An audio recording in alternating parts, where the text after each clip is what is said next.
The rising global population threatens food security, as the increased demand for food puts pressure on our agricultural resources and production systems. This increased demand intensifies problems like land degradation, water scarcity, climate change, and competition for arable land, making it harder to provide nutritious food for everyone, especially in areas already experiencing food insecurity. Focusing on innovative technologies and sustainable agricultural practices, these challenges can become valuable opportunities that can drive economic growth and technological advancement. Research for Development, or R4D, plays a pivotal role in addressing the challenge of food security. In the Philippines, an organization is emphasizing the transformative power of technology to drive the sector towards its optimal potential through Research for Development, or R4D. The Department of Agriculture, Bureau of Agricultural Research, or DA-BAR,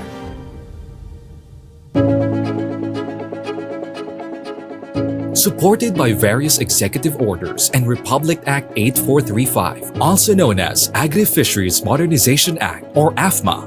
DA-BAR is mandated to ensure that all agricultural research is coordinated and undertaken for maximum utility to agriculture. DA-BAR coordinates, integrates, funds and manages the R4D system in the country to optimize its use for the sector. It is envisioned to be the lead R4D coordinating agency, promoting a technology-empowered agriculture and fisheries sector that contributes to inclusive growth. To ensure that research leads to desired results and long-term impacts, DA-BAR follows the R4D Impact Pathway Framework. It assists DA-BAR in planning, monitoring, and evaluating the effectiveness of R4D projects under rice, corn and cassava, livestock and poultry, fisheries and aquaculture, organic agriculture, climate change, biotechnology, support to technology commercialization, agri-fisheries technology business incubation, and scale-up, thereby connecting research outputs to outcomes and societal impact, aligning efforts with industry goals, and generating meaningful, measurable change.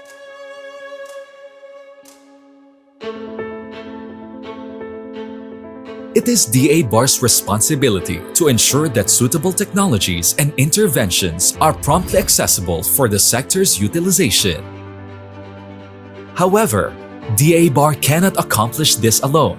It needs capable partners in cascading these R4D outputs and outcomes that will advance technology-driven agriculture and fishery sector. Collaboration is the backbone of research, and seamless integration of interdisciplinary expertise and resources is crucial for achieving common goals. By partnering with DA-BAR, we attain greater productivity in a cost-effective manner. Like the age-old adage, the sum is greater than its parts. Here at DA-BAR, we firmly believe that the power of collaboration has the potential to unleash a magnitude of possibilities beyond measure. We offer funding opportunities that can substantially improve the effectiveness and breadth of research endeavors. We facilitate networks and linkages to enhance opportunities to leverage expertise and resources. And more significantly, we serve as a hub for invaluable knowledge exchange, harnessing emerging and innovative technologies to tackle pressing sectoral challenges and global issues.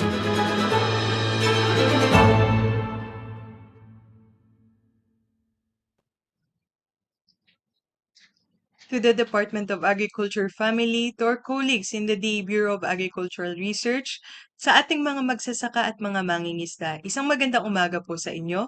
Ako si Christina S. Estrada from the Knowledge Management and Information Systems Division of the DA Bureau of Agricultural Research, and I will be your moderator for the seminar this April. So it's already the height of summer po ano, and lahat ata tayo gusto pumunta sa dagat. And we Filipinos are, I would say, fortunate kasi the Philippines is an archipelago surrounded by vast seas. And at the same time, the water around us makes us prone to disasters as well. So we are at high risk to climate change. But from the waters, we also find our strength. Today, we are going to talk about how our Yamang Lupa can help us face our changing environment and situation. Officially, the title of the seminar is Seafood on the Spot, Innovating the Philippine Emergency Seafood Products. Before we introduce our speaker and formally start the knowledge sharing, the usual reminders po. So please comment your location and affiliation. Tapos, i-follow nyo po yung social media pages ng DA Bar. So it's facebook.com/DA Bar Official or at the or the Bureau of Agricultural Research. Then follow niyo din po ang aming YouTube account kasi tinatanggal ni Meta ang live videos on Facebook in 30 days. So sa YouTube we are Bureau of Agricultural Research or at the ABAR official to revisit seminar episodes. Also, we will be posting one form only, which is the attendance sheet, and you should answer it before the lecture ends around 11:30 for certificate. And lastly, maximize po natin ang time na andito si Doc. So, please ask questions to our resource speaker. Without further ado and mahaba-haba pong introduction to kasi very well deserved ng ating resource speaker and their project ang ganito kahabang introduction. So our resource speaker obtained her Bachelor of Science in Fisheries as a cum laude from the University of the Philippines, Silliman, and her Master of Science in Food Science from the Cornell University in the USA. She pursued her doctorate studies in Murdoch University, Western Australia. Her fields of specialization include fisheries quality management, food quality and safety, and post-harvest fisheries handling and processing. She also has numerous publications and in ISI Index international journals, local journals, and conference proceedings, and has read numerous scientific papers and country reports in various conferences in different countries. She currently sits as a member of the National Fisheries and Aquatic Resources Management Council, and she is also a member of the Technical Panel for Fisheries Education of the Commission on Higher Education, the National Panel of Technical Experts of the Philippine Climate Change Commission, the Philippine Codex Commission's Committee on Fisheries and Fishery Products, the National Technical Working Group for Blue Swimming Crab, and the Fisheries Management Area 11 of the Management Board of the DA Bureau of Fisheries and Aquatic Resource. She also served as the resource person on post-harvest fisheries during the drafting of the Comprehensive Fisheries Industry Development Plan of the Philippines in 2006, 2016, and 2021, the Comprehensive Post-Harvest Fisheries Marketing and Ancillary Industry Plan in 2017 and 2022, and the lead author of the National Management Plan for the Philippine Blue Swimming Crab in 2019. She has likewise served as the fisheries post-harvest specialist or consultant in various technical assistance or development programs of the World Bank, United Nations Food and Agriculture Organization, United Nations Development Program, and the Asian Development Bank.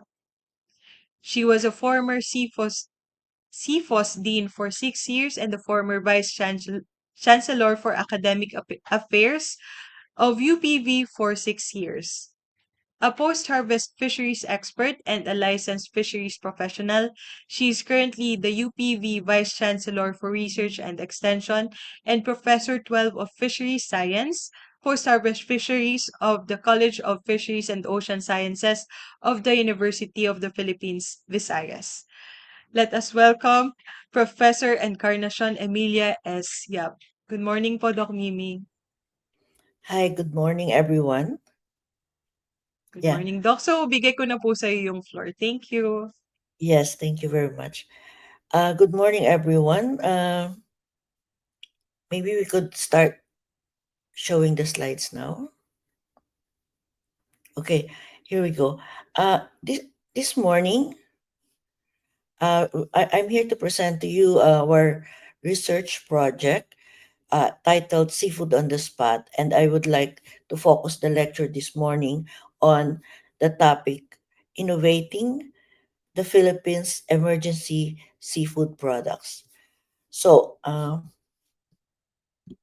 yeah, uh, what prompted really our team, which is under the Seafood Prime or Seafood Product Research, Innovation, Marketing, and Entrepreneur Laboratories at the College of Fisheries and Ocean Sciences. Uh, what uh, the lab prompted the lab was has been prompted to come up with a research focusing on emergency seafood products.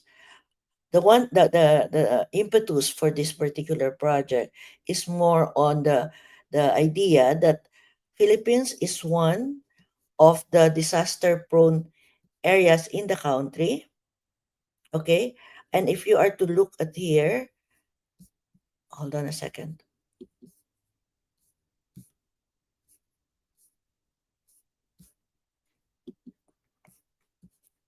And we actually have the highest. If you are to look at these figures here, it says that are actually, we have, we are actually, has the highest overall disaster risk scores globally, ranking first worldwide with an index or high risk score of 46.56 is quite high. And this is driven by two important things. We are fourth globally in terms of our high scores for exposure, which is 39.99, and vulnerability, which is 54.2. And as an example, or as how do I say it, as the re as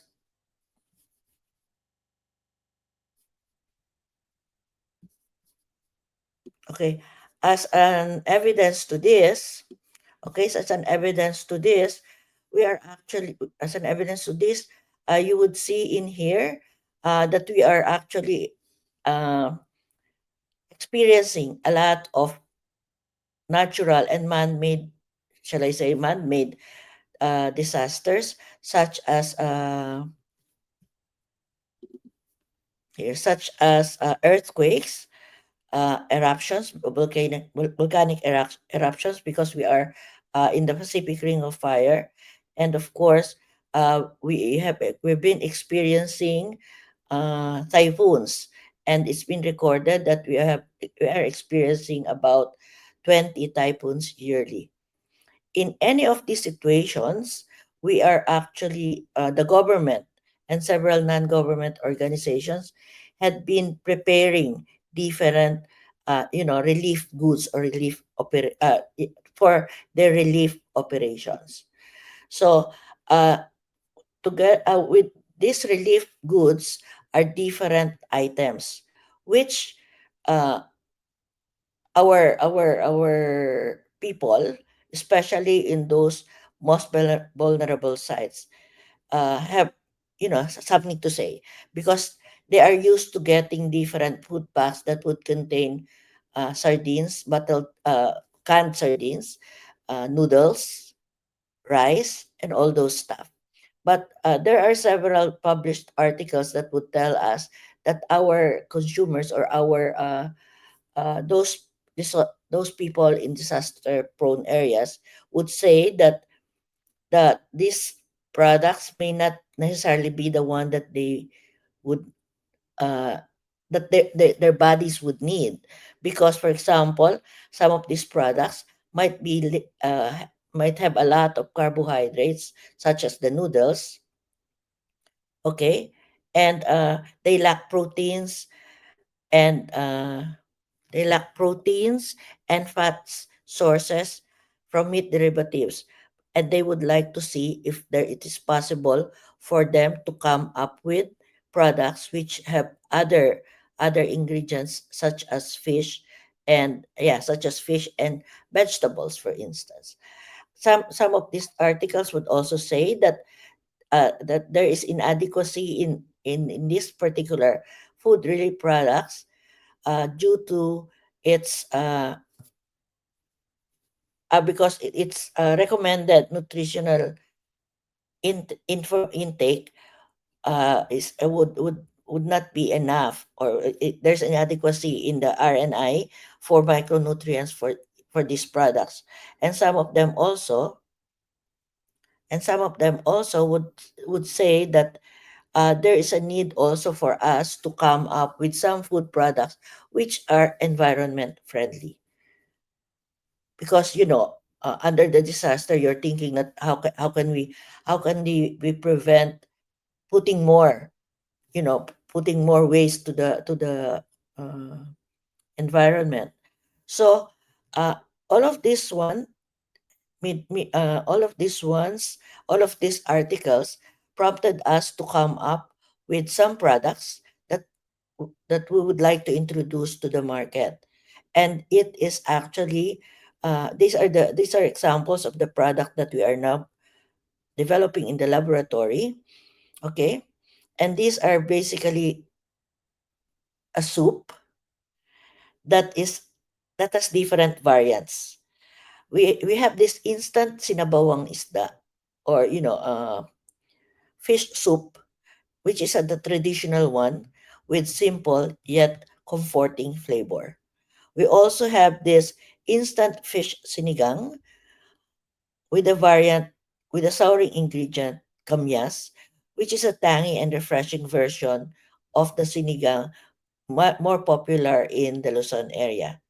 We also have sinigang na isda with batuan, which is a mildly sour variation using batuan fruit, and this is very common in the Visayan region. And of course, who doesn't know our favorite, the instant fish sinigang in Sampaloc, which has the classic sour soup made with tamarind, which is the favorite of most Filipinos.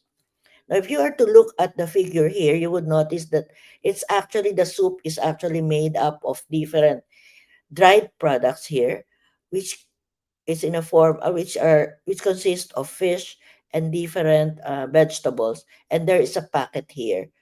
Okay, this is how it would look like when you open the package. Now, why is our product different from the ones that are available in the market? First, it is actually conveniently nutritious. It has a longer shelf life, more than 1 year. I think that the highest shelf life that we got is about 15 months. It is instant.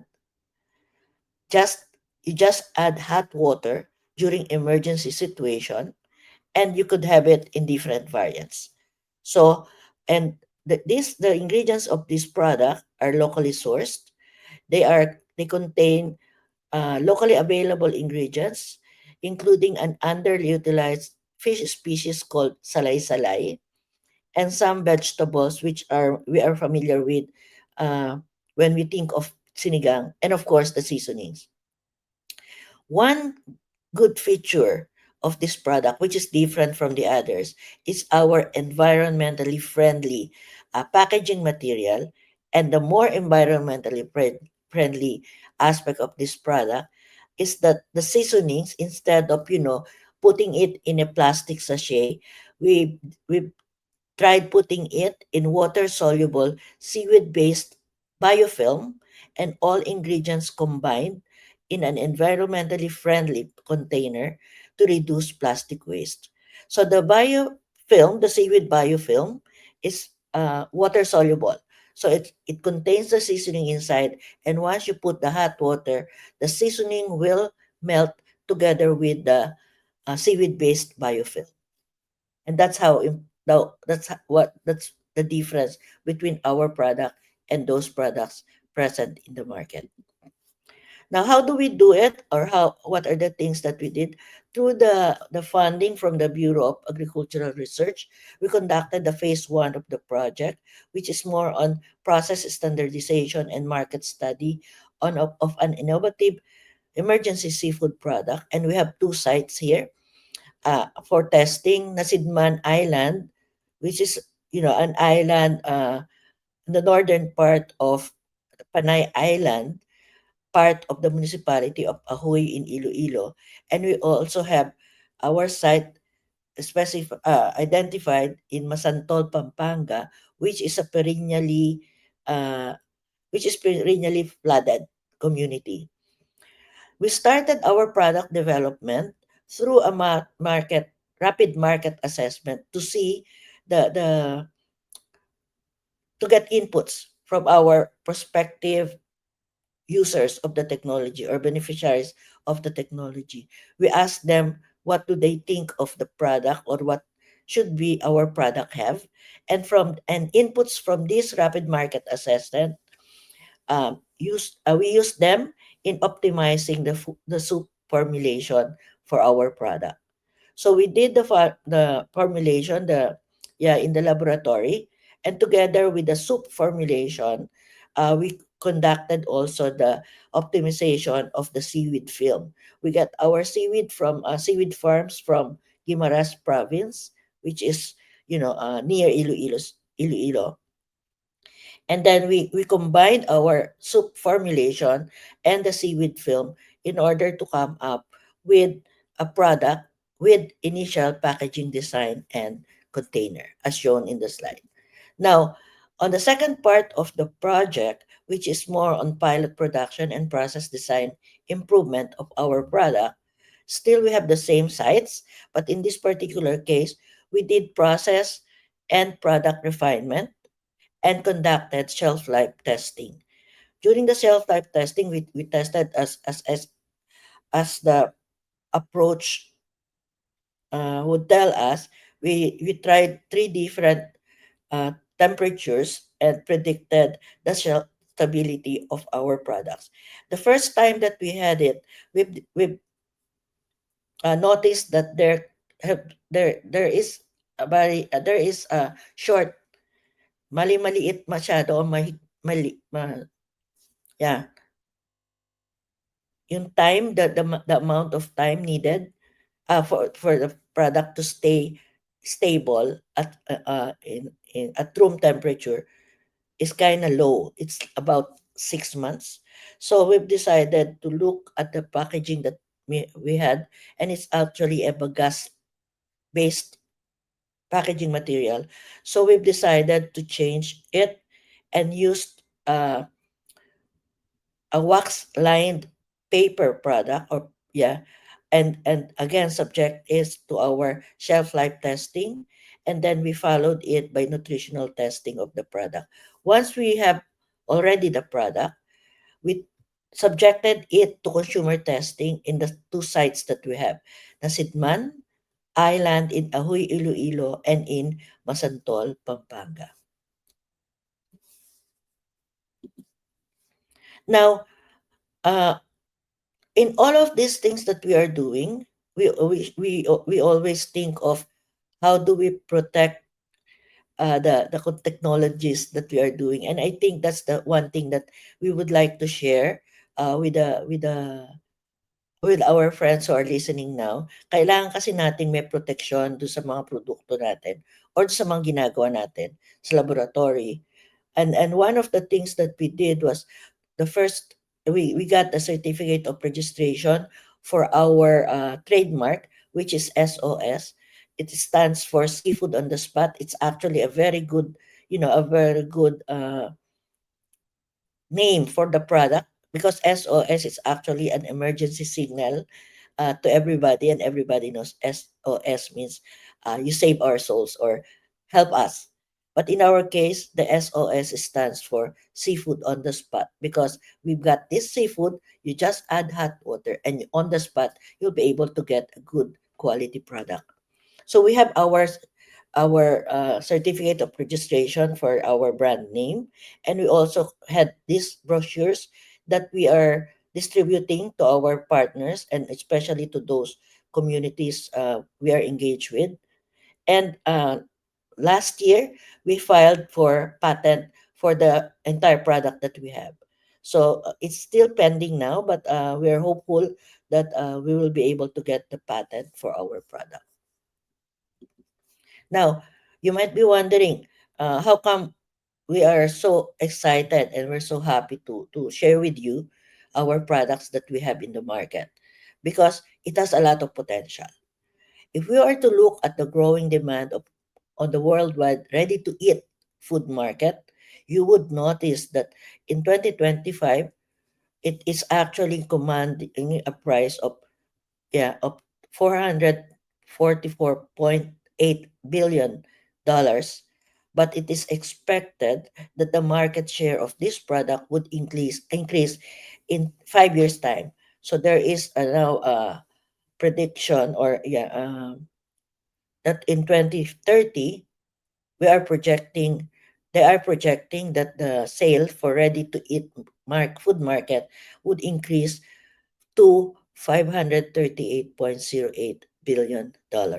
So that's a big amount, and the potential is there. Meaning to say, it could be on our end, we actually developed it into an emergency seafood product.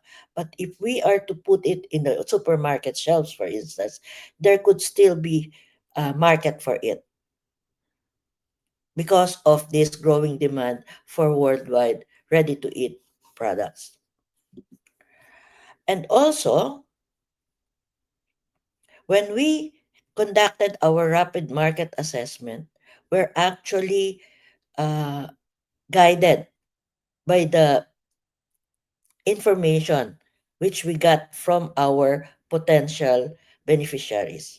For example, when we asked them what are the common content of the food packs that you had or that you received, and they said that it's rice, canned foods, packed noodles, biscuits, cup noodles, etc. So those are the common things that they are actually receiving. And then when we ask them if there is a need to add more nutritious options in emergency food packs, of course we got a very high score. We have a high percentage of them saying yes, that it is important for them to come up to have more nutritious products in their food packs. And we got about 93.55% of the respondents saying yes, there is a need. And we introduced our product, our concept, to this potential beneficiaries, and they ask them if they find our product concept desirable, and majority of them said it is either very desirable or desirable. Okay, and then when we ask them if for example it is not part of the food pack, but in fact it is an item that can be purchased from the market, and then they would say that there is a good and high possibility for them to purchase the product as well, by looking at, by showing them our concept, and then they said they would also buy it. So what we're saying here now is, in addition to being an emergency seafood product, there is also potential for them to be marketed, because these people, even if they are in the island or in some other communities, they still believe that our product can be sold in the market, and they're willing to buy it. Now, when we ask them, what fish would you think would be better to use if we are to come up with a product? And people would say that we could use hasa-hasa, bisugo, tangigi, tuna, and salay-salay. And of course, we have the sardines or sardinas or matambaka.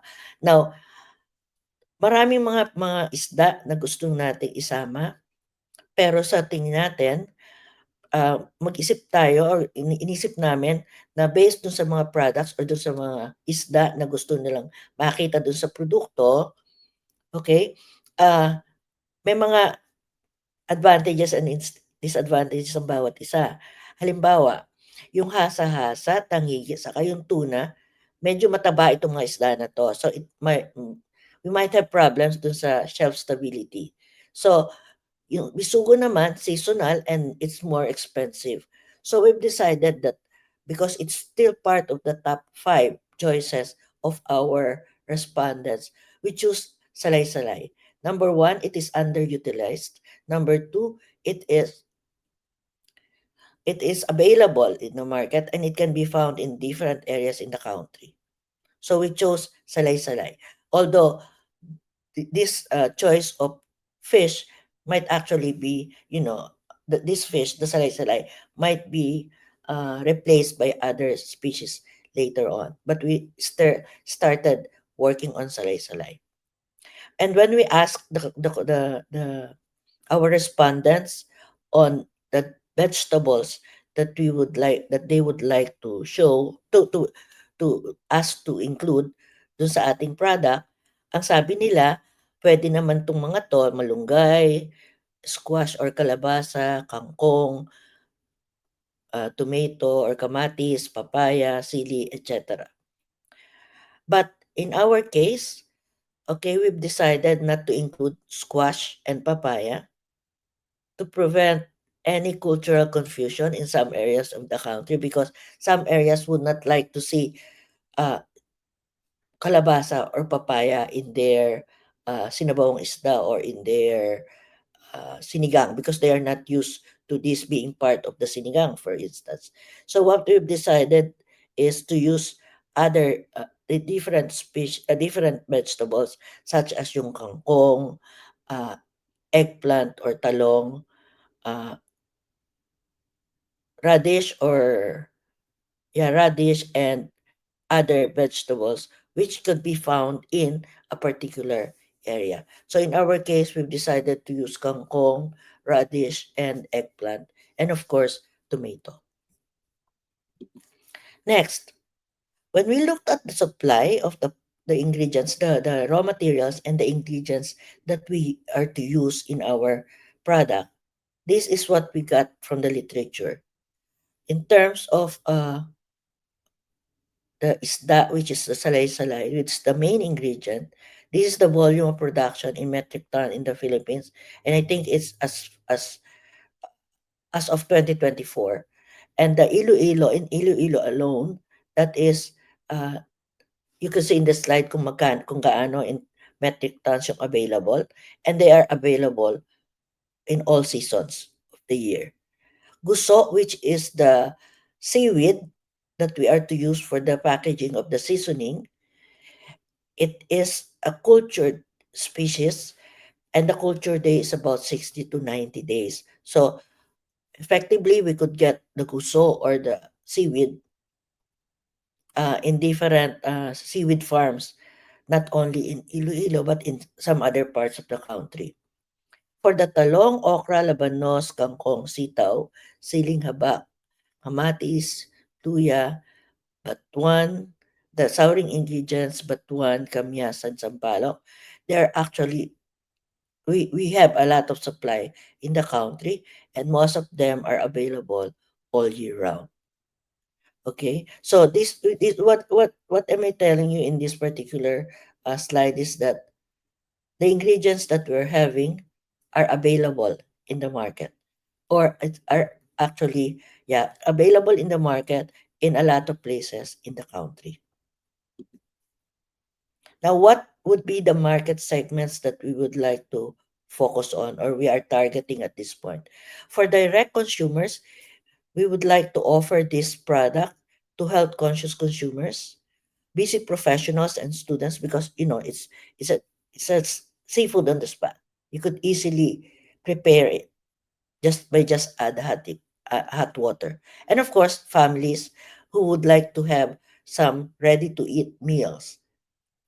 And indirect consumers would include, of course, the retailers and distributors, government and non-government organizations na merong mga relief programs, at yung mga corporations and institutions who would like to make use of them. For example, in the government agencies who would like to distribute food packs to the indigent communities in the area, then this could be available. Our product, since we started telling people, oh, we have this product and it's actually a good product, we've got some media mileage here, exposures. The A-Bar had been very generous in terms of featuring our products in their bar digest, with very good articles praising our product. And of course, we have our, yeah, and they are always featuring our technology.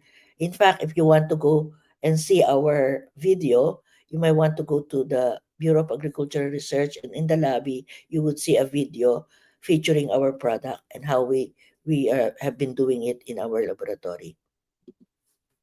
We also have some Facebook post from from the Iloilo provincial government, and of course from our Facebook account of our Seafood Prime Laboratories. And these are just examples of what we are actually telling people that we have this product. And in terms of community exposure, this has been our product had been featured in the 2023 Iloilo Provincial Research Forum, and we were given an uh, an opportunity to tell people what our product is all about, and we even got a recognition from the government of Iloilo of as one of the uh, innovative products that are available or have been developed in the province of Iloilo. And we're proud to say that it was actually a very heartwarming recognition from the provincial government. We also featured our product to our university's Fisheries Industry Forum. We usually conduct the College of Fisheries and Ocean Sciences. We conduct the annual Fisheries Forum where we invite stakeholders, uh, players of the industry, our students, both grad and undergrad, our academics, and we featured our product in our 2025 industry forum, and we got good inputs from our uh, stakeholders who attended this forum. And also, in terms of awards, we got several awards from different conferences, and the latest one is that uh, coming from the 2025 STI National Pitching Challenge on Sustainable Development, where our product bagged second place, and we termed our product at the time seafood on the spot, see deliciously quick and healthy product, and we got the plaque of recognition from that. And that at that time it was presented by Assistant Professor Lumen Tejano, who is part of our team, and he's our study leader of for that particular of our project. So we got that recognition as well. As to the financials, you might be asking, uh, uh, what would, how much would it cost? These are just, I just like a disclaimer here that all these computations were done before the oil crisis. So there could be some changes here, but we are just putting this just for this lecture because we don't because the prices of commodities now are kind of volatile, but we just put this here just for the presentation. Okay, there could be some changes here because of the present oil crisis, but the last time we had these computations, one pack would actually cost only about 25 pesos selling price, considering that the total production cost and the selling price of 30% markup. And these are the amounts, the prices that we foresee from for the next 5 years. And the startup cost is this much. I will not go into the details of this, but this is actually based on our team's effort to do the cost analysis of our product. And this one is the cash flow projections for the product for the next 5 years.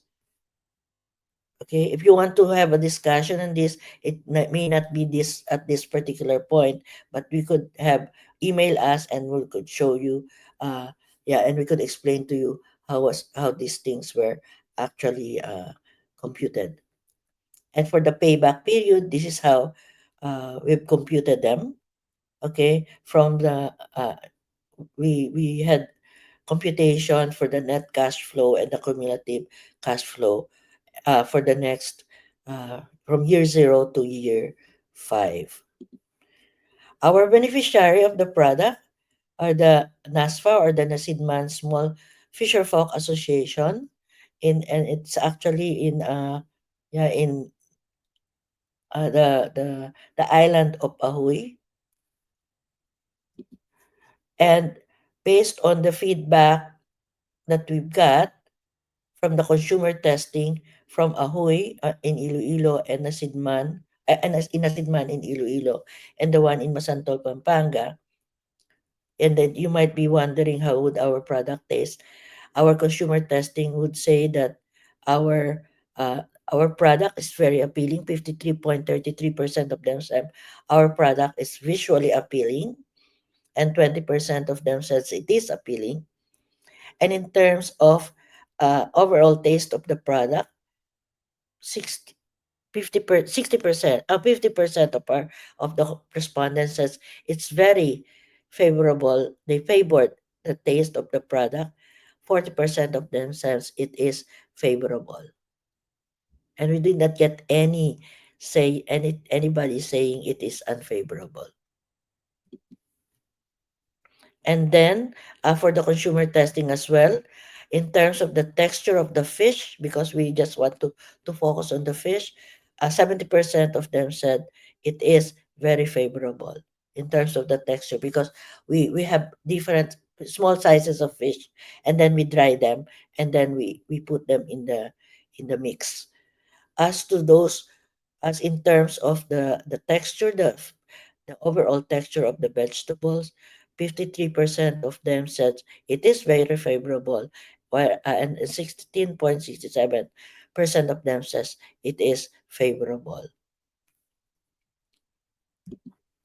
And also in terms of consumer feedbacks, uh, if there is a high possibility for them to purchase the product, 63.33% of the consumers, or the ones who tested our products, they will. There is a possibility for them to purchase the product, and about 16.67% of them, yeah, that it is possible for them to purchase the product. As to the ranking in terms of variant, this is pretty, uh, surprising to us. Okay, uh, not much surprising in terms of sinigang sa Sampaloc, because the sinigang sa Sampaloc is, the one that is expected to have high scores. The sinabong is got pretty high score, but what we are actually surprised about is when we tested it in Iloilo and most of the in Ahoy, and they are more used to but one taste. Only 16.33% of our respondents says they would like to have but one. Most of them actually would like to have the sinigang sa Sampaloc variety. Okay? And the one in Luzon, some of them would say yes, it is sinigang sa Kamyas, but a lot of them would say that they would still love the sinigang sa Sampaloc. Okay? And in terms of the challenges that we have encountered, and I think if you are to go into product development, uh, the first one that we've encountered, and we actually did something about it already, is uh, the shelf stability, because we would like to have a environment friendly packaging material. So we've said, okay, let's have try this bagas bowl, but unfortunately, we only got 3 to 6 months shelf life. So our team had to change the bagas bowl into a paper bowl with wax lining, which extended the shelf life of our product of up to more than a year. And of course, because our products is the fish and our vegetables are freeze dried in the laboratory, the capability of the freeze dryer in our laboratory is not that good. It has a small capacity to freeze dry. So we just have to rely on small batches of laboratory scale samples. So we just had to outsource the services from other laboratories. Okay, now with all these things that we have, we are not still ready yet to introduce the product in the market.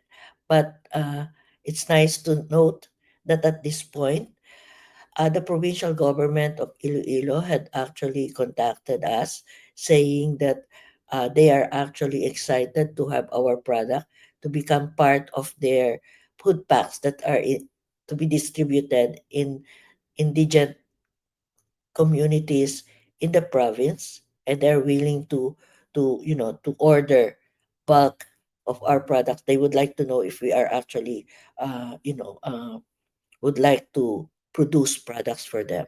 And just recently, uh, I got some information that our product will be introduced to the mayor, to the good mayor of the city of Manila, Mayor Isko Moreno, because uh, I think he's kind of interested to have different products in their food packs distributed in the city of Manila.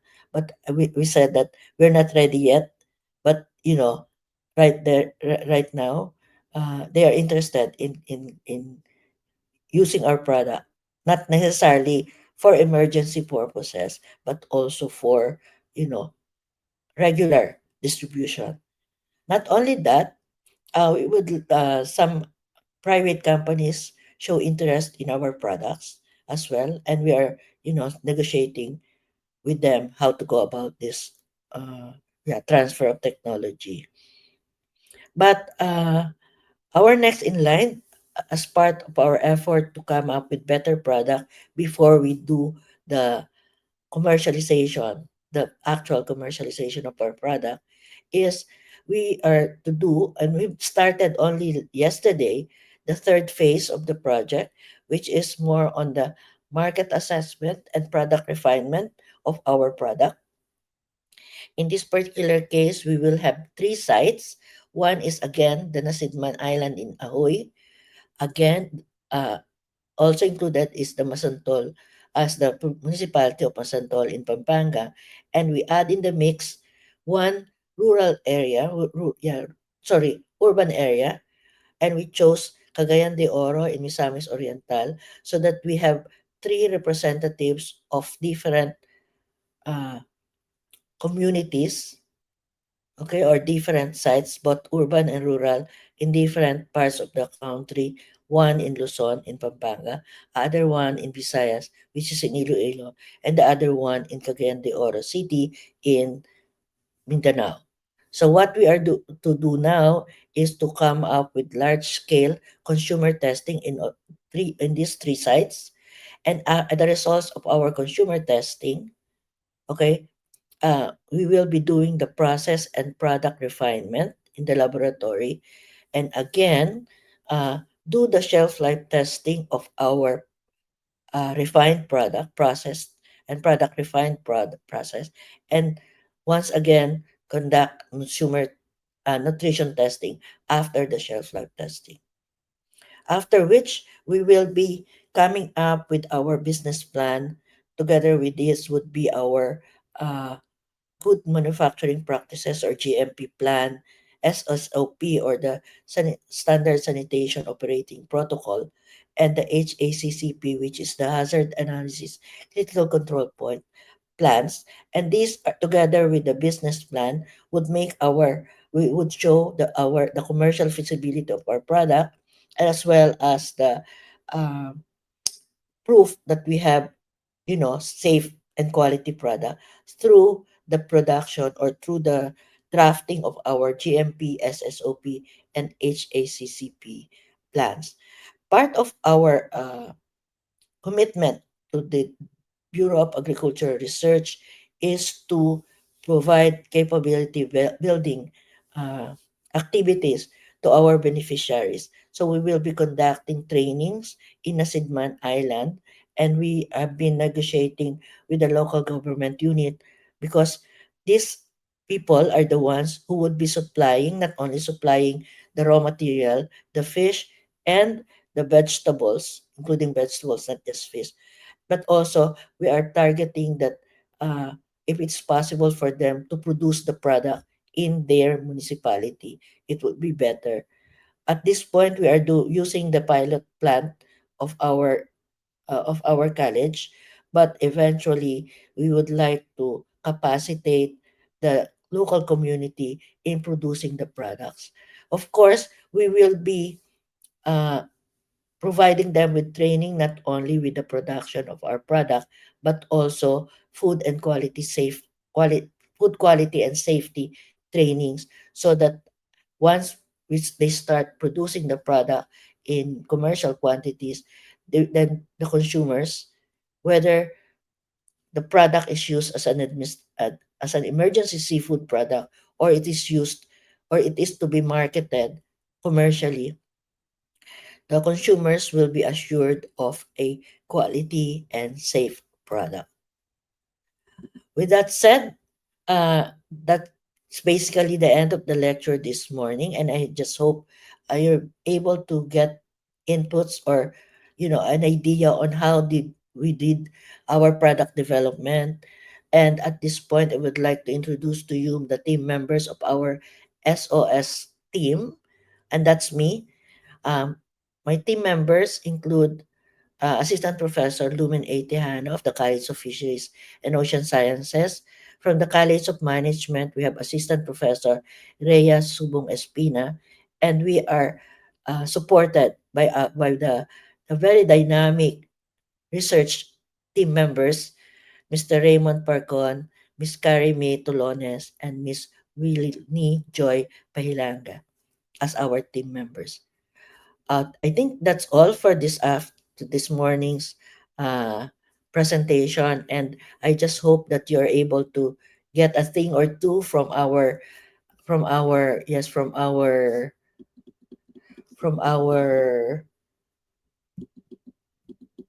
research.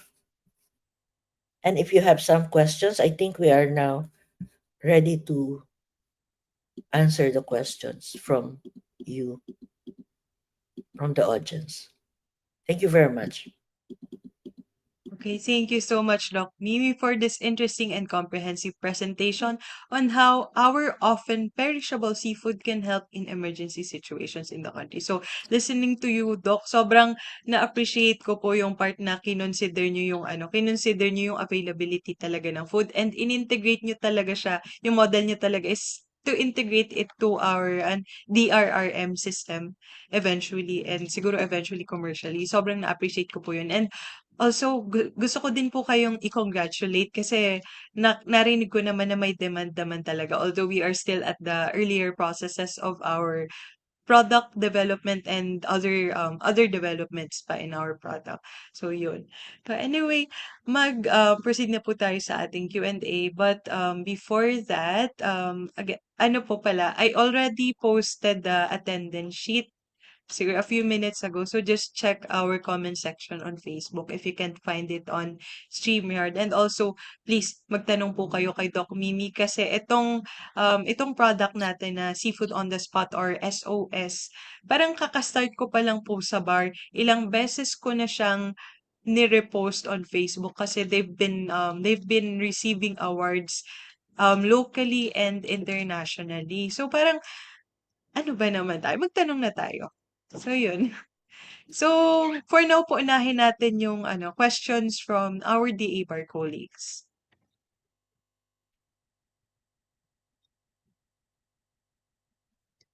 So, eto po. Since we mentioned commercialization earlier, how would your product compete with cheaper instant noodles in low-income communities, especially since noodles provide carbohydrates for a fuller meal?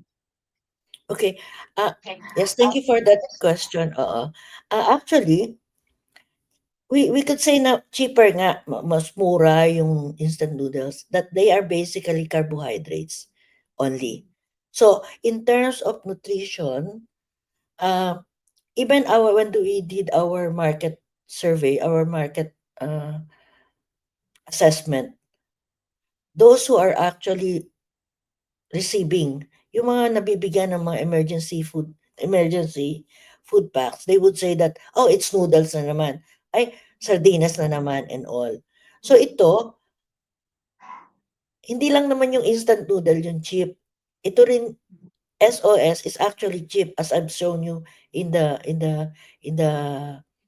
financials. It's actually cheap. Plus the fact that you would not only get fish, but you also get vegetable. Interesting to note.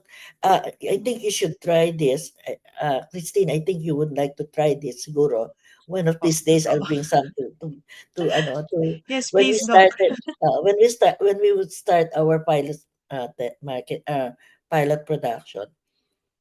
If you put hot water in our product, yung dried fish, dried vegetables get would get rehydrated and will assume para siyang fresh. Ang tuwang-tuwa kasi kami dito is ang tuwang-tuwa kasi kami dito is yung okra. We all know that okra when it is actually fresh, it's kinda slimy. In Tagalog, we call it parang may laway-laway. Am I correct? I'm sorry for the use of the term. But in our product, when you put water, rehydrate it, it would actually assume that particular sliminess of okra. And all those products, all of these ingredients combined make it a cheap alternative to instant noodles. Plus the fact that it has proteins, it has minerals, it has vitamins, a little bit of fat. And one good thing about is it is environment friendly. Yung instant noodles, you just open it and you have all those plastic materials, even the sachet. In our case, you don't have to throw the a sachet anymore because it is dissolving in hot water. So, maiiwan lang sa'yo yung cup and that is actually biodegradable as well. So, it's very environment friendly, it's cheap, and it's actually very instant.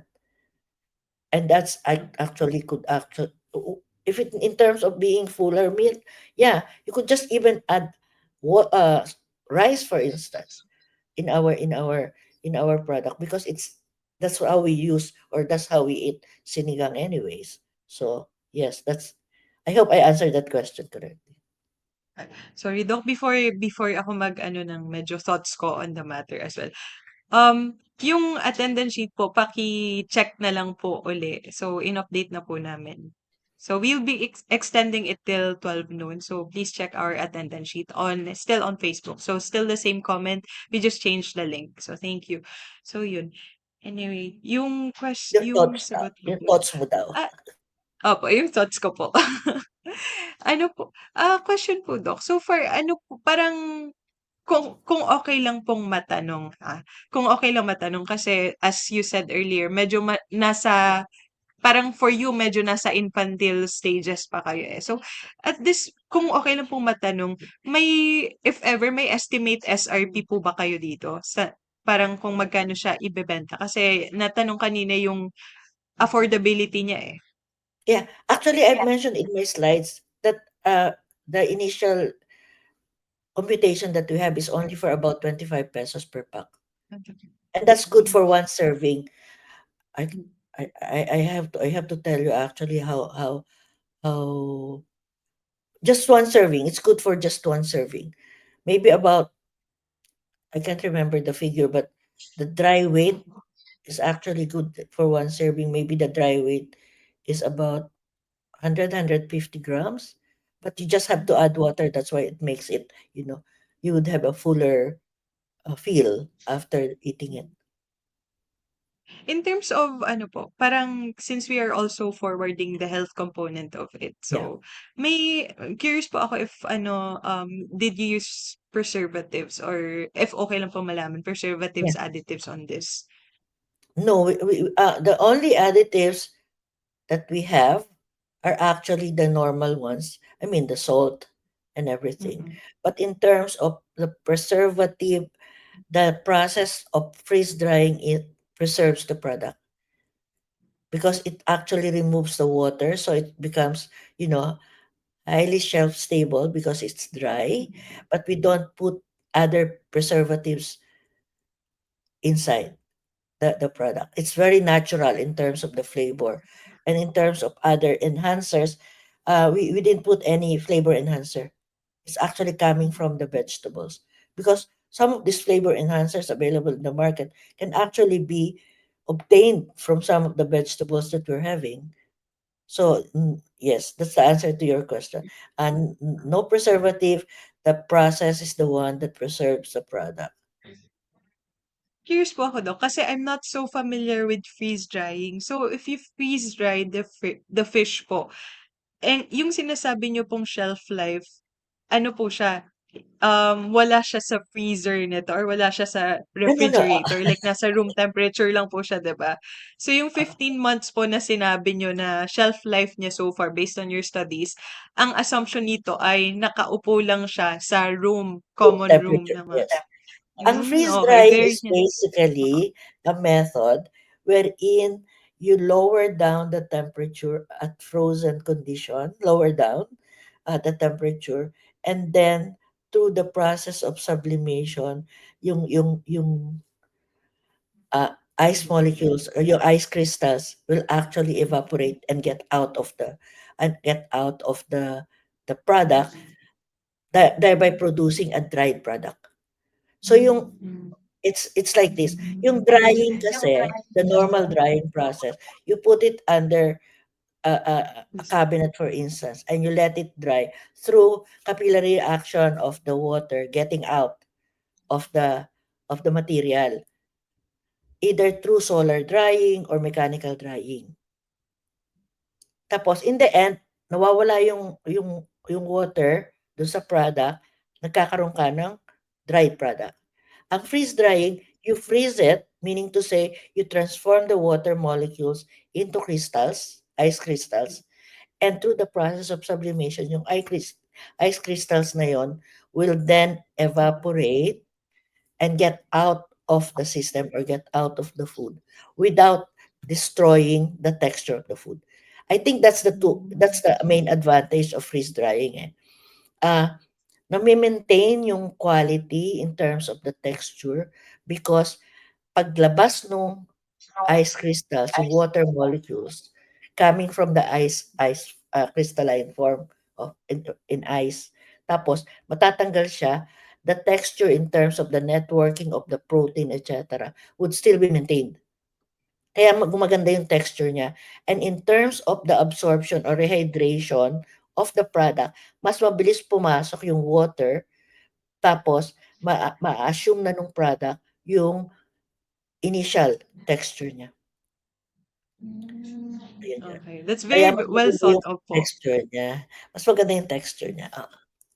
So, bale, nung inisip niyo po talaga 'tong project na 'to, you made sure na you would tackle different angles, eh. So, the DRRM side, the Yes. technology like the freeze drying versus yung solar or sun drying or Mm. gano'n. Tapos ano pa ba yung ang dami niyong tinake into Yeah. consideration when you started this project, which is very appreciated po. Wow, I also nakaka-wow. have to tell you, oo, I also have to tell you, before we come up with an aid of, a product that is freeze-dried, we tried different methods on how to dry it. That's the laboratory part of it in the research. We tried different methods. We tried solar drying, we tried cabinet drying, we tried freeze drying. And then we tried some pre-processed treatment prior to drying, all those sorts of things.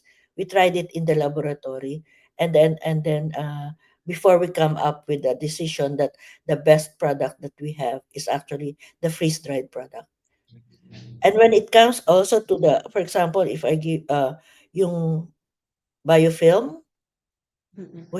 we conducted an approach wherein we tried different parameters, different concentrations, for example, or different temperatures. We combine them and we look at the most optimized uh, combination of the different variables in order to come up with the best method and formulation for our uh, biofilm. So maraming testing yun sa laboratory, and I'm so happy to have to note that our research group, our research associates are so so dependable on this. They did all the experiments in the laboratory. In fact, if I may, there was a time when we started computing for the price, and it's kind of high. And then we told the research assistants or the research associates, we need it to go lower. So they started, doing some reformulation, did some computations until we come up with the desired price of 25 pesos per pack. Maraming ano yan, maraming That's way aspect yan. cheaper po talaga. Yes, oo. Tapos way cheaper siya than commercial. Yeah, yeah. I mean, yung like sardinas or ganun. Kasi as you said earlier, in your surveys, ang sabi nila, sardinas na naman, noodles na naman. So those food packs are readily available. So we would want something that's nutritious and also something different naman. Kasi for sure tao din naman yung ating, yung mga survivors ng ating disaster. So they wouldn't want to eat noodles and sardinas every single day.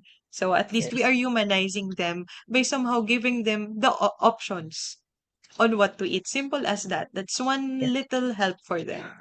yes. So And yun. also, Christine, I would also like to say that, the most interesting feature of this product, in addition to having your, ready to eat product, because a lot of people say, oh, it's easy to conceptualize sinigang sinigang sa sampalok, or and then you have the dried product, you just add hot water on it.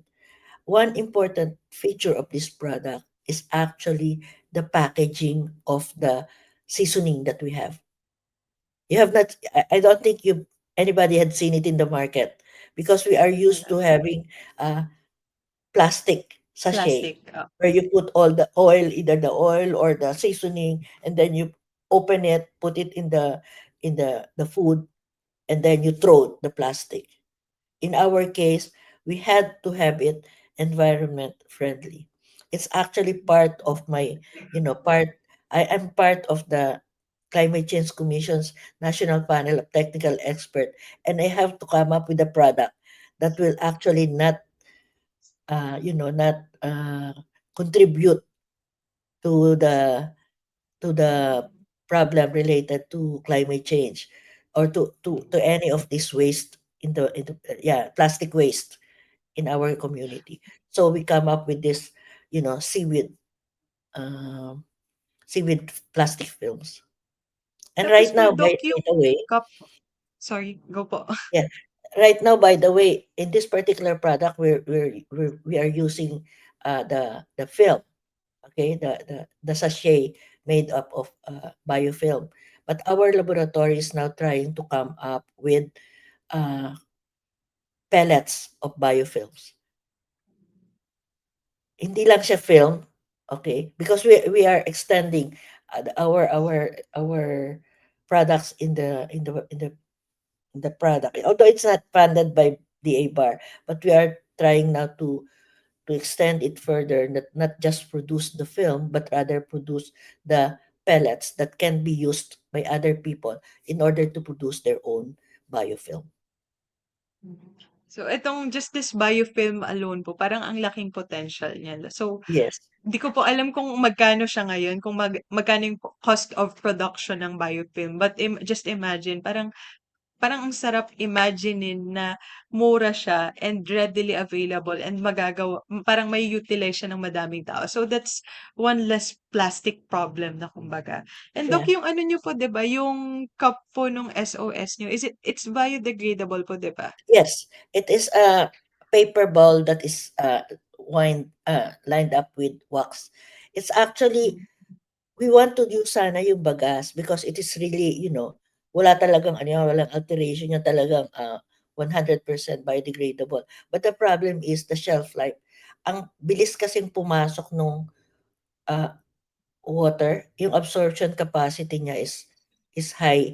Kaya dahil dried product yung nasa loob, mabilis siyang masira at room temperature, about mga 6 months. So we would like to extend it to 1 year or even up to about 15, 16 months. And we're able to do it using the paper ball.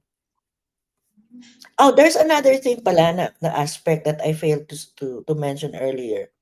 When we were doing this sampling of seaweed Capapicus, yung guso, yung seaweed Capapicus alvarezi in Guimaras, there's one thing that we've noticed also and we've tested.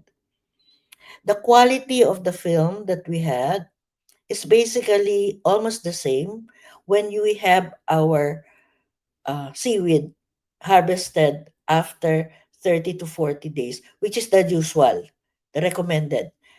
We tried using the ones which have been harvested during emergency situation. Kasi pag may bagyo, yung seaweeds, yung mga seaweed farm, nag-emergency harvest yan. So, kung instead na magamit siya sa pag-produce ng mga phycocolloids na mas mahal sa merkado, hindi na sila nagagamit kasi hindi maganda yung quality ng phycocolloid. So, binebenta na lang siya as fresh. Now, alternatively, we tried using it, yung emergency harvested seaweed. Again, related to sa emergencies. So, mga 15 days, 20 days, hina-harvest na nila kasi padating na yung bagyo. So, what we could do now is this material, raw material or the seaweed could actually be used in producing biofilm. And it will have the same functionality as the ones that are actually taken after the entire culture period. So it will provide the seaweed farmers an opportunity to sell their product at a higher price as compared to selling them raw.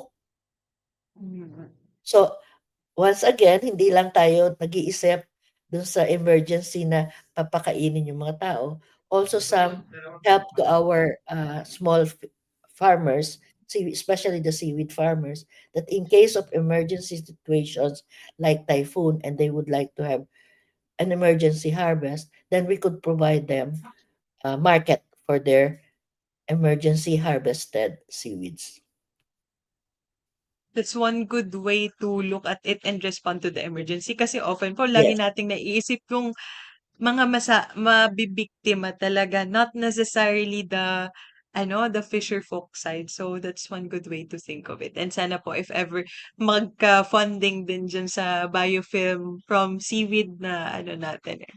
So yun, thank you, Doc. So on to the next question na po muna tayo.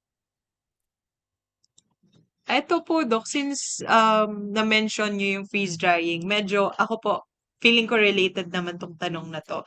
Kasi I feel like possible na maging barrier yung technology of freeze drying as I'm not so familiar with it. So let's talk about barriers in general. Ano daw po yung barriers that might prevent adoption by government relief agencies? Oh, so far kasi, although we are confident that it will pass at this point, we might be having some problems with regulatory, yung different steps on regulatory agencies before we are able to roll out the product. To scale up. Yes, but to sell the product. But I'm pretty sure we'll be able to pass the requirements of the regulatory agency. But one of those things that we have to consider, that before we commercialize our product, we have to make sure that we pass all these regulatory requirements. Although I would say that at this point, even some representatives, especially here from Iloilo, from DSWD, are kind of interested in adopting our technologies. And when it comes to other barriers by us that will prevent us from the adoption by local by the government relief agencies, it could possibly be there could possibly be some problems when it comes to storage. Kasi at this point kasi we still have to look saan ba ini-store ng mga government agencies na 'to yung mga product. Kasi or how often can we produce the product so that they'll be able to, they'll be able to have it in their relief goods. But one idea here is, uh, we could have it commercially available so that the production is actually on a commercial scale, tuloy-tuloy yung production. So our stocks could actually be present, and then in case of disasters, then they could just place orders uh, with us, and then we provide them kumbaga para siyang ano, in terms of marketing, hindi lang kami magpo-produce just for emergency situations. Commercial na siya para tuloy-tuloy yung production. So, we can always be tapped by these government agencies. So, yun siguro, yung storage yung pinaka, problema, but we could remedy it by doing so. Yeah. In terms Doc, curious pa ako, in terms of transferring the technology, may mga potential na naisip po ba kayong pag-transfer? And is it just within Iloilo, or you also intend to transfer the technology, say, all over the Philippines in different LGUs? Or for now, parang you want it exclusive to a certain Yeah. smaller group in Iloilo? Yeah.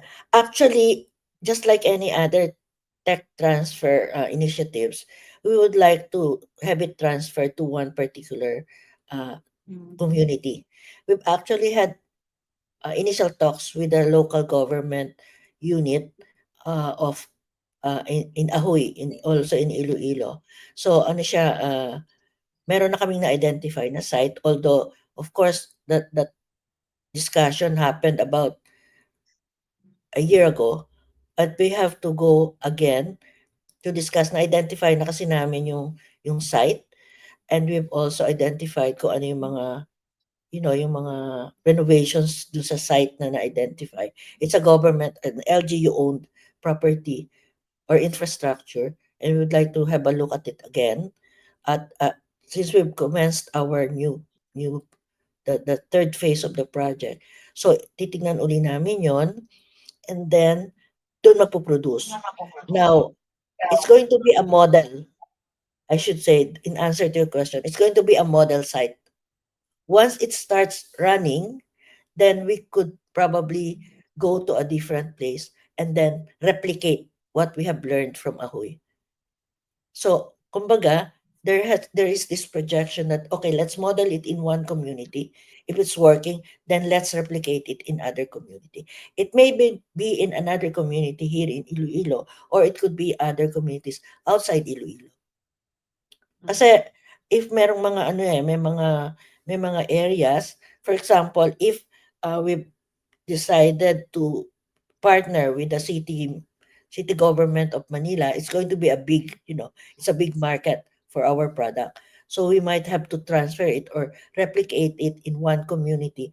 It need not be a coastal community because, well, there are coastal communities near Manila anyway, but we could actually do it. But the thing here is, in our transfer of technology, we have to make sure that it is not only profiting, or not only an advantage to those who have the capital, but also would like to capacitate the small fishers and or the small farmers in doing so. Mas yun kasi yung focus natin eh. Mas, hindi naman sa ano, pero parang bigyan natin ng oportunidad yung mga tao, especially the small fishers and the small farmers, to get something out of the technology. And by producing them themselves, or capacitating them to do these products themselves, would actually make a difference in their lives, I suppose. Yes. Okay, thank you, Doc. Thank you, Doc Mimi. So yun, in terms of adoption, so it's more on the storage facility, and yung ano po, yung dun sa outscaling, so you are looking into modeling it first from a local community, then eventually parang ang ganda po maisip if, let's say, parang I'm not sure if it's ambisyosa at this point, pero parang ganda isipin na what if ma-replicate and like ma-institutionalize talaga to policy Yeah. level all over the Philippines. Kasi hindi din naman lahat ng towns in the municipalities in the Philippines have access to water. So parang maganda kung kahit sila may makukuhanan sila Yes, yes. ng SOS. Yeah. So yun. And also I also have to point out that in all of these things, even if we partner or capacitate the local communities, we also can partner with private sector and in financing this. We've been in talks with some private companies, and they're interested in partnering with us. Yung partnership means we would like to, to tap their CSR, corporate social Mm. responsibility funds, so that they can, Yes. okay, this is our technology, this is for the coastal communities. Maybe you have your CSR, and then you could have your CSR, share it with us, so that we could come up with these products which are good for emergency situations, or good for, food packs for some of the indigenous communities in some provinces or something like that. Yeah. Okay, magandang idea po siya, ma'am. So, gandang idea nga siya. Sana ano po siya, sana ma-formalize siya sooner or later. So, on to Yeah. the next question po. So, this is about yung mga pang-asim nyo kanina.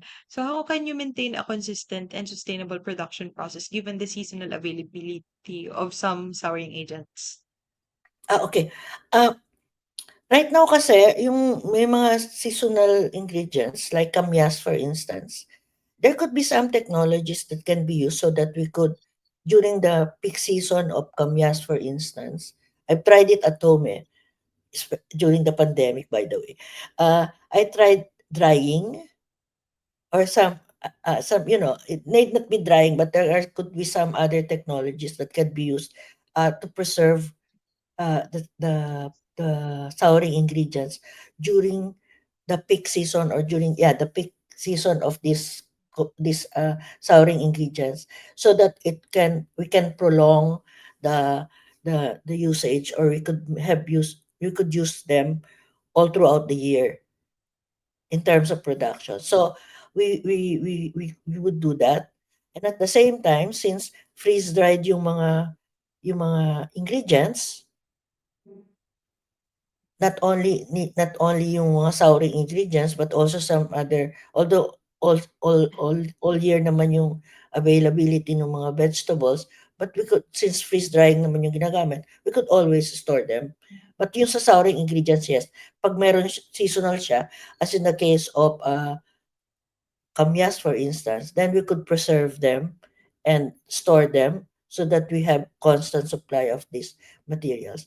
As far as sampalok is concerned, yes, we could actually, yes, store them, and then make use of them in case the supply, uh, in case of seasonal, of the lean season, during lean season. But I also have to point out that we could always outsource this, meaning to say we could always get supplies from other areas or other provinces, nearby provinces, in getting this souring agent. And if we are to look at the projected sales, because the Patuan is more, more, we are expecting that the product would be more saleable in the Visayas area, then maybe less yung need for that particular souring agent.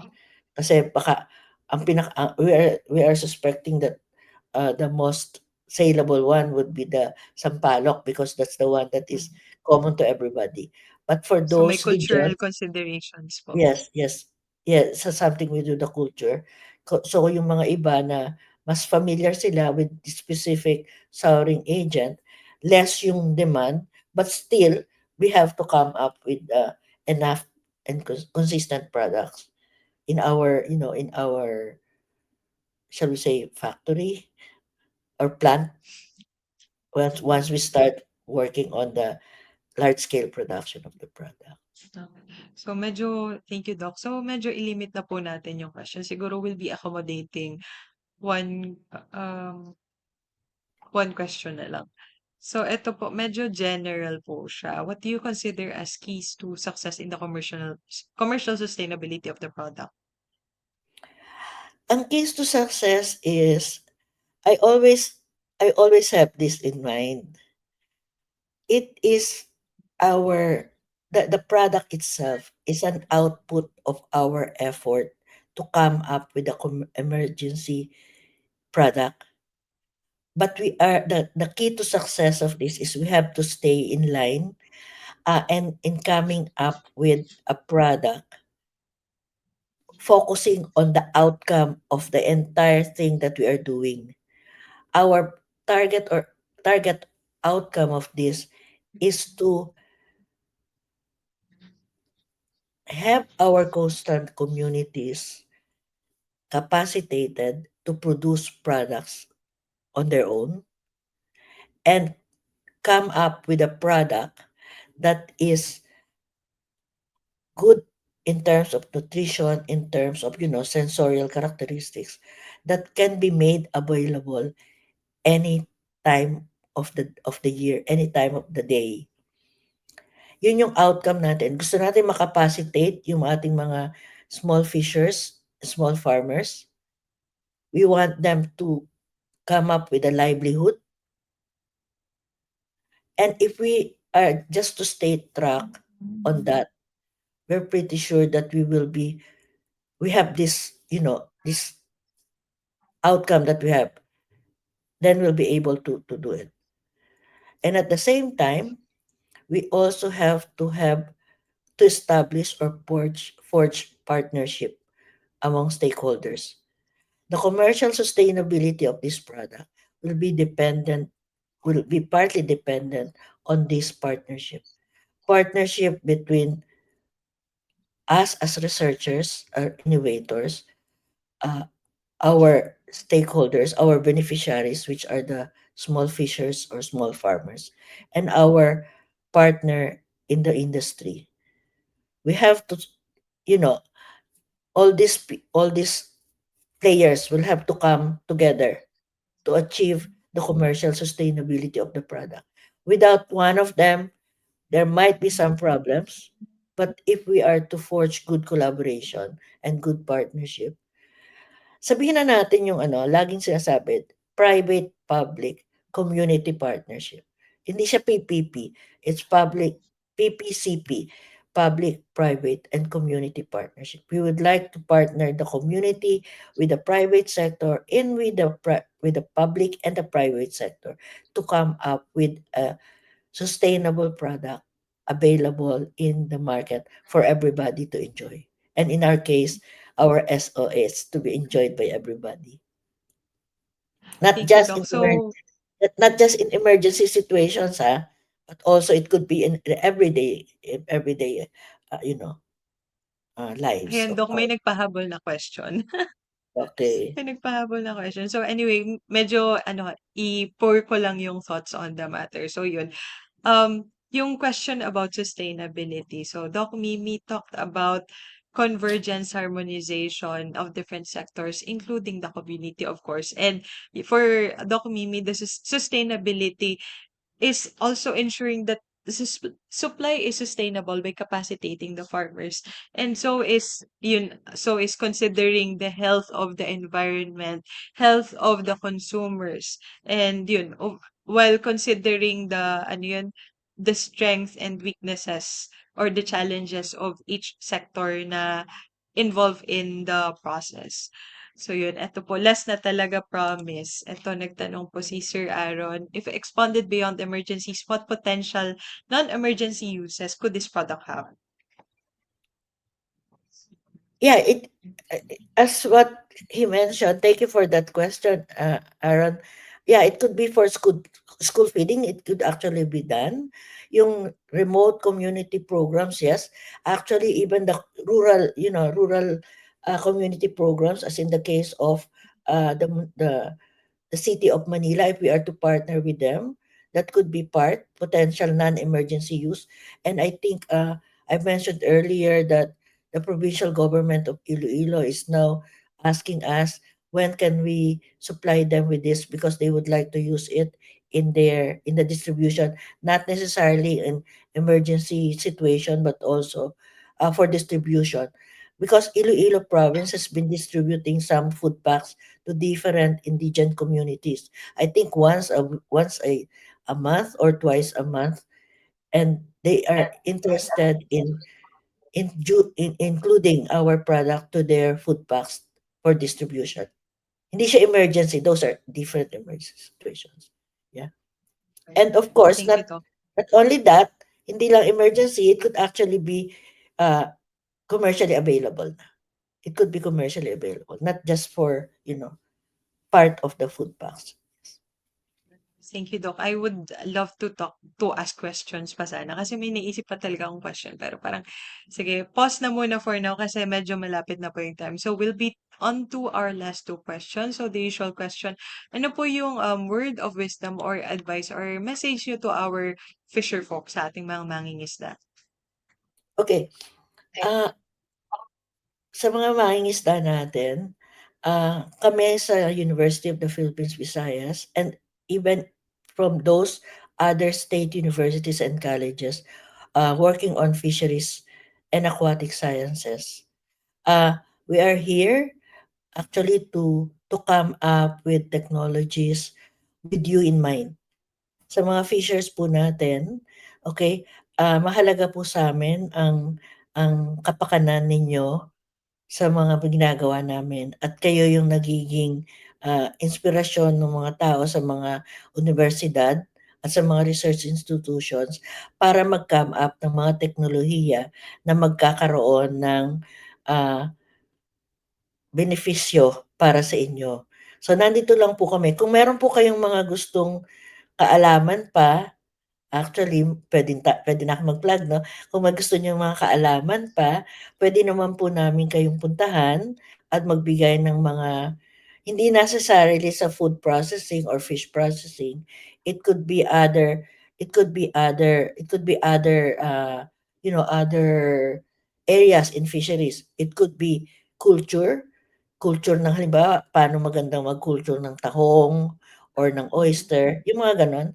Puwede po tayong magbigay lang po tayo ng note or letter or magbigay lang ng message to the College of Fisheries and Ocean Sciences, to our dean, and meron po tayong mga iba't ibang mga activities na puwede nating i-design or meron na po tayong mga ready, available technologies na puwedeng ibigay sa inyo. At the same time po, ang UP po, in general, meron tayong pahinungod group.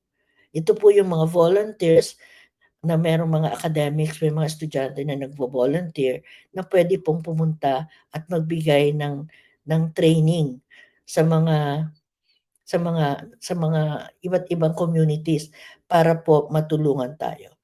At, kung hindi man po kami makarating sa inyo, for instance, sabi po kasi ni Ron Teng, sana makaabot ito sa Sultan Kudarat, kaya po namin 'to, puwede po kaming makipag-coordinate sa university sa Sultan Kudarat para magkatulong-tulong tayo para mapaabot yung mga teknolohiya in other parts of the country.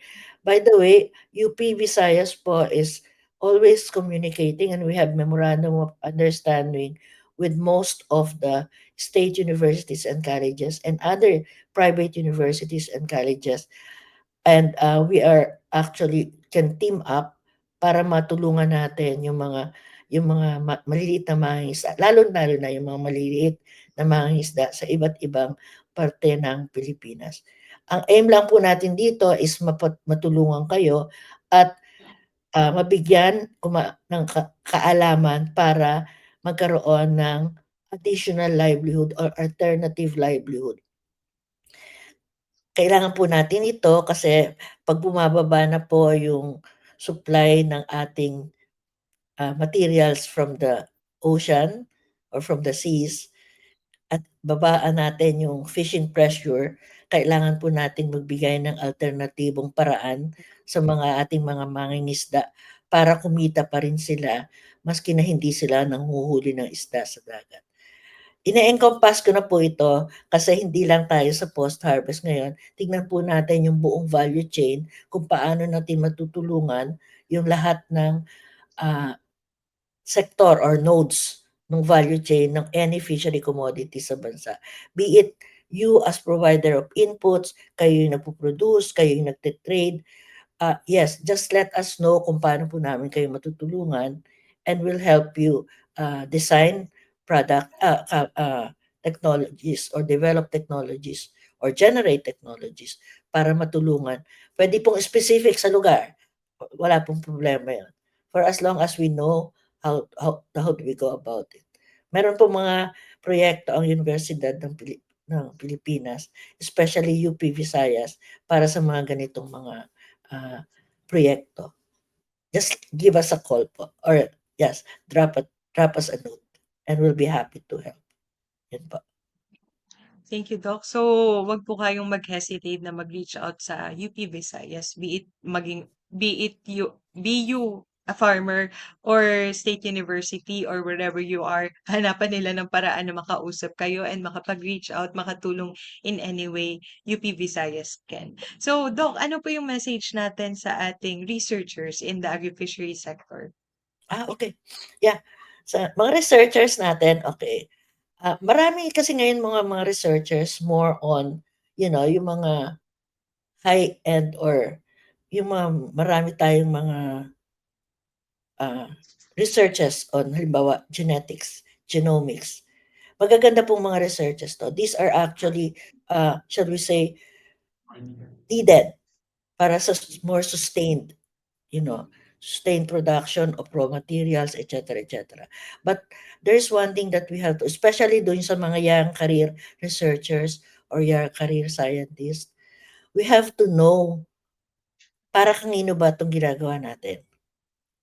Sa industriya ng pangisdaan, nandito tayo sa industriya ng pangisdaan, ginagawa po natin itong mga ito, yung ating mga researches para makatulong, especially dun sa mga maliliit na mangingisda.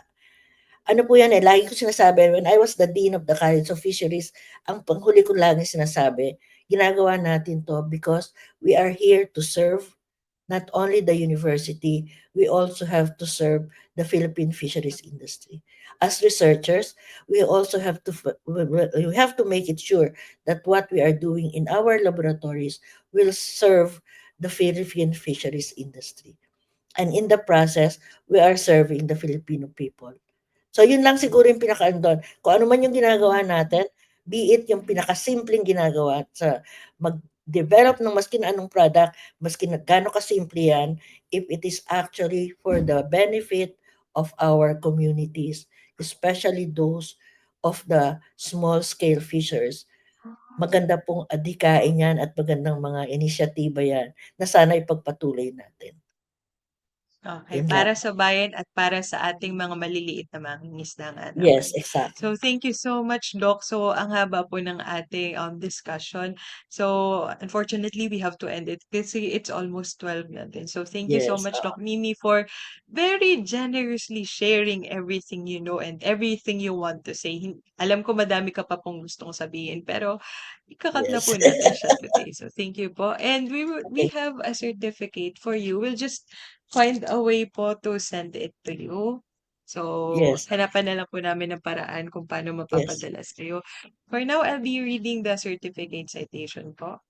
Mm. Today, Bureau of Agricultural Research awards this certificate of appreciation to Dr. Encarnacion Emilia S. Yap for sharing her invaluable knowledge during the DA Bar online seminar series, Seafood on the Spot, Innovating the Philippine Emergency Seafood Products, held on the 16th of April 2026 via StreamYard and DA Bar Facebook page, given the 16th day of April 2026 in Diliman, Quezon City, signed by DA Bar OIC Director Sir Joel H. Leles. And this concludes our online seminar. Thank you so much, Doc, for humoring us with your presence and your wit and everything, your knowledge. So, yun.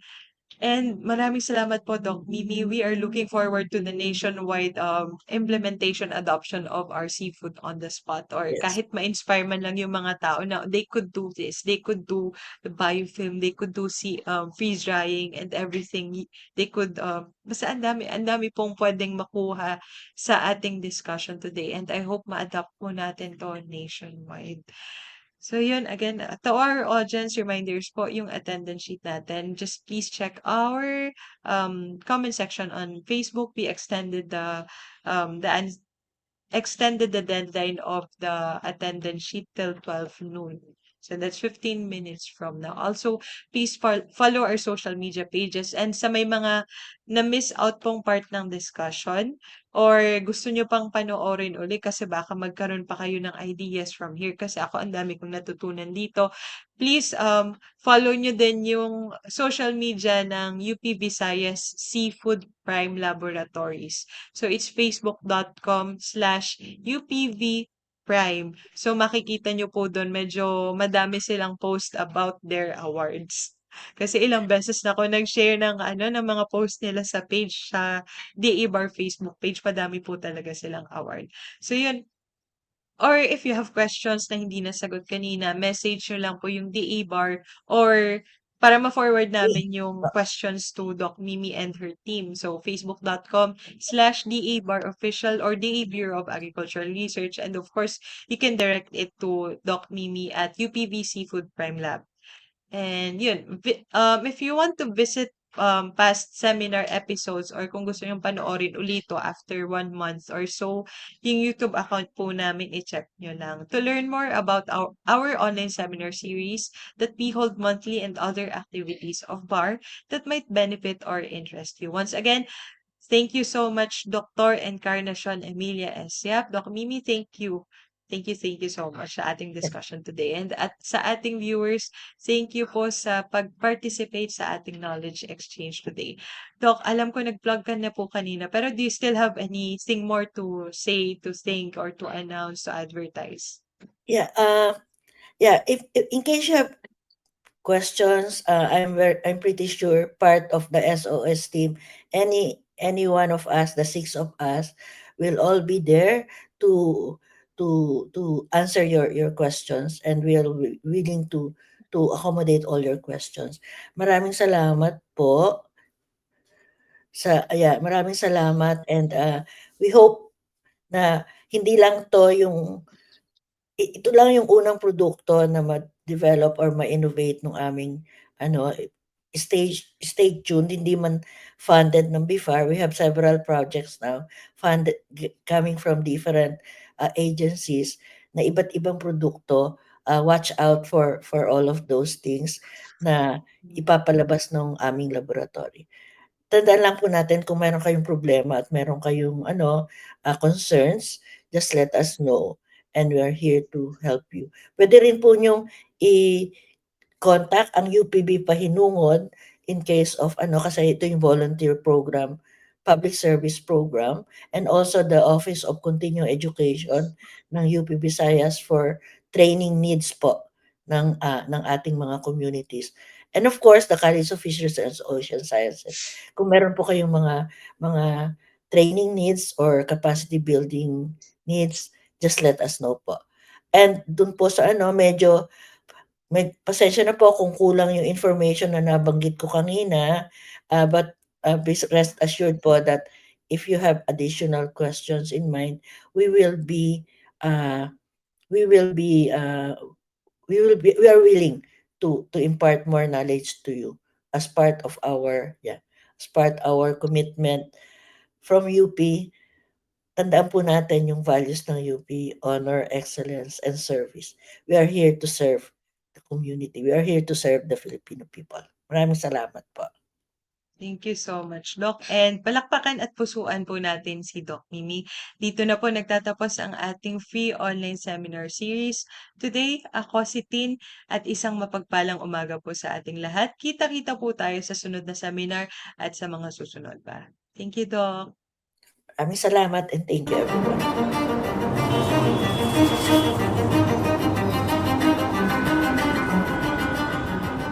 The rising global population threatens food security, as the increased demand for food puts pressure on our agricultural resources and production systems.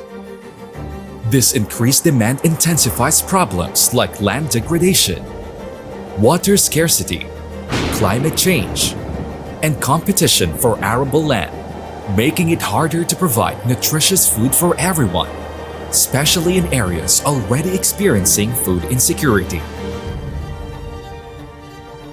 Focusing on innovative technologies and sustainable agricultural practices, these challenges can become valuable opportunities that can drive economic growth and technological advancement. Research for Development, or R4D, plays a pivotal role in addressing the challenge of food security. In the Philippines, an organization is emphasizing the transformative power of technology to drive the sector towards its optimal potential through Research for Development, or R4D. The Department of Agriculture, Bureau of Agricultural Research, or DA-BAR,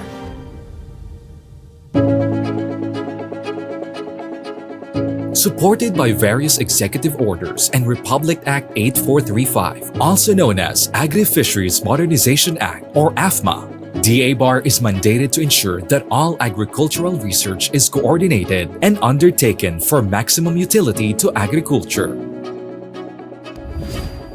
DA-BAR coordinates, integrates, funds and manages the R4D system in the country to optimize its use for the sector. It is envisioned to be the lead R4D coordinating agency, promoting a technology-empowered agriculture and fisheries sector that contributes to inclusive growth. To ensure that research leads to desired results and long-term impacts, DA-BAR follows the R4D Impact Pathway Framework. It assists DA-BAR in planning, monitoring, and evaluating the effectiveness of R4D projects under rice, corn and cassava, livestock and poultry, fisheries and aquaculture, organic agriculture, climate change, biotechnology, support to technology commercialization, agri-fisheries technology business incubation, and scale-up, thereby connecting research outputs to outcomes and societal impact, aligning efforts with industry goals, and generating meaningful, measurable change.